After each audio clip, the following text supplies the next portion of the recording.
बिस्मिल्लाहिर्रहमानिर्रहीम। अस्सलाम वालेकुम। मैं उम्मीद करना सारे भाई खैर खैरत होंगे। अज मैं जो बस नुस्खा लैके हाजिर होया जनाब, वो हैगा मिद के मुतलक। खासकर जेडे भाई खाना खान तो बाद अक्सर शिकायत करते हैं भी सानू खाना सही तरीके हजम नहीं होंदा वा, खट्टे टकार आते आ ते बाद चों सीने में जलन होने लग पैंदी है और कब्ज़ की भी शिकायत बहुत ज़्यादा रहिंदी है।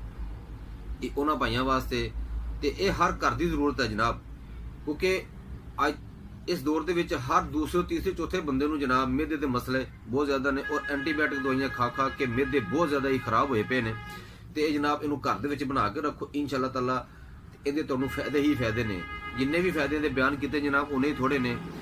सिर्फ चार चीज़ां तुहाडी खिदमत में लैके हाजिर होया जनाब। ये तुहानूं हर पंसार की दुकान तो बड़ी आसानी नाल दस्तयाब हो जाणगियां ते इंशाअल्लाह ताला वल अजीज इनू बना के घर दे विच रखो और वक्तन फवक्तन किस टाइम एमरजेंसी जरूरत पवे जनाब, समझ लो तुहाडे कोल एक जादू की पुड़िया पई है, इनके खांदे नाल ही तुहाडे मिहदे दर्द, खाना हजम नहीं हो रहा, कब्ज़ की शिकायत, इंशाअल्लाह फौरी असर।